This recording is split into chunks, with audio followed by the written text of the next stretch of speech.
আসসালামু আলাইকুম ভিউয়ার্স, সবাই কেমন আছেন? আজ আমি আপনাদের সঙ্গে শেয়ার করব গরুর মাংস দিয়ে পাতাকপির একটা মজার রেসিপি। তো এই রেসিপিটা অনেক মজা, অনেক টেস্টি হয় এবং এটা অনেক শীতের সময় কিন্তু অনেক ভালো লাগে খেতে। আমি এখন এটা রান্না করলাম, তাই আপনাদের সঙ্গে শেয়ার করলাম। তো আপনারাও এটা ট্রাই করে দেখবেন, অনেক ভালো লাগে। চলুন বন্ধুরা, এটা কীভাবে রান্না করি সেটাই আপনাদের সঙ্গে শেয়ার করব। প্রথমে আমি এখানে গরুর মাংস নিয়েছি। অবশ্য এটা চর্বিযুক্ত মাংসটাই হতে হবে। আমরা অনেক সময় মাংস কিনে আনি, তখন অতিরিক্ত চর্বি থাকলে ওটা আমরা বাদ দিয়ে দিই। তো ওটা বাদ দিয়ে না দিয়ে সাথে একটু মাংস রেখে কিন্তু আমরা ওটা খেতে পারি। আর এখানে পাতাকপি কেটে নিয়েছি, আর নিয়েছি 2টা আলু ডুমো করে কেটে, আর 2টা টমেটো কেটে নিয়েছি। এখন রান্নায় চলে যাব। যেহেতু মাংসটা একটু ছিটি দিতে হবে, তাই আমি প্রেসার কুকারেই একবারেই চড়িয়ে দিলাম। প্রথমে তেল গরম বসিয়ে তার মধ্যে পেঁয়াজ কুচি, 2টা কাঁচামরিচ ফেলে দিয়ে দিলাম, দিয়ে আর দিয়ে দিব এখানে লবণ দিয়ে ভালো করে পেঁয়াজটা নরম হয়ে আসলেই তখন আমি এর মধ্যে এক এক করে মশলা অ্যাড করব। প্রথমে আমি এখানে 1 টেবিল চামচ আদা বাটা, 1 টেবিল চামচ রসুন বাটা আর 1 টেবিল চামচ পেঁয়াজ বাটা দিয়ে দিলাম। কারণ পেঁয়াজ কুচি দিয়েছি অনেকটা, তাই 1 টেবিল চামচ পেঁয়াজ বাটা দিলেই হবে। আর দিয়ে দিলাম 1 চা চামচ লাল মরিচের গুঁড়া, 1 চা চামচ হলুদ গুঁড়া, হাফ চা চামচ ধনে গুঁড়া, হাফ চা চামচ জিরা গুঁড়া আর হাফ চা চামচ গরম মশলা, একটা তেজপাতা দিয়ে একটু পানি দিয়ে মশলাটা আমি ভালো করে কষিয়ে নেব। মশলাটা কিন্তু অবশ্যই সুন্দর করে কষিয়ে নিতে হবে। নিয়ে তারপরে আমি এর মধ্যে মাংসগুলো দিয়ে দিলাম। এখানে যে খুব বেশি করে মাংস দিতে হবে তার কোনো প্রয়োজন নাই।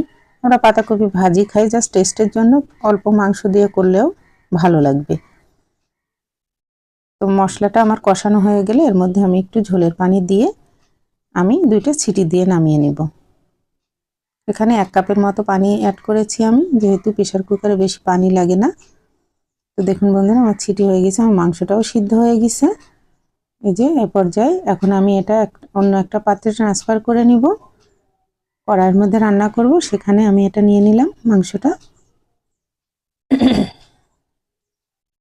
নিয়ে এর মধ্যেই এখন আমি আলুগুলো দিয়ে কষিয়ে নিব, ঢাকা দিয়ে দিয়ে কষাবো। আলুটা একটু সিদ্ধ হয়ে এলে এই পর্যায়ে আমি টমেটোগুলো দিয়ে দিব।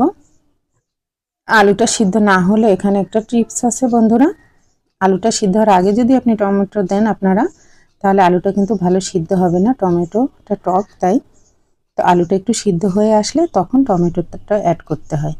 যেহেতু আমরা যে কোনো মাছের তরকারিতে কিন্তু আগে রান্নার পরে, মানে সিদ্ধ হওয়ার পরে টমেটো দেই, এটাই হচ্ছে মেন কারণ।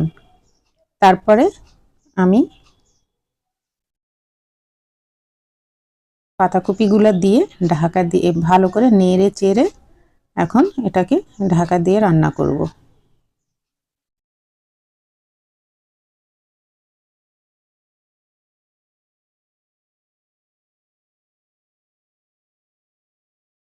এখন ঢাকনাটা তুলে আবার ভালো করে, আমি কিন্তু আর কোনো পানি অ্যাড করিনি এখানে। যে পানি ছিল এবং পাতাকপি থেকে যে পানিটা বেরিয়েছে ওটা দিয়ে রান্না হয়ে যাবে। এটা একদম ভাজি ভাজিও হবে না, আর একদম আপনার ঝোলও থাকবে না, একটু রসালো ভাব থাকবে।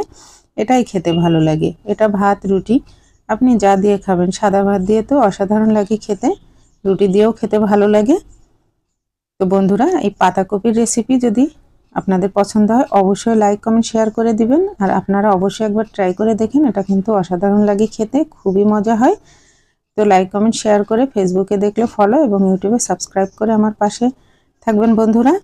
তো আজকের মতো এখানেই, আল্লাহ হাফেজ, আসসালামু আলাইকুম। সবাই ভালো থাকবেন, সুস্থ থাকবেন, আমার জন্য সবাই দোয়া করবেন।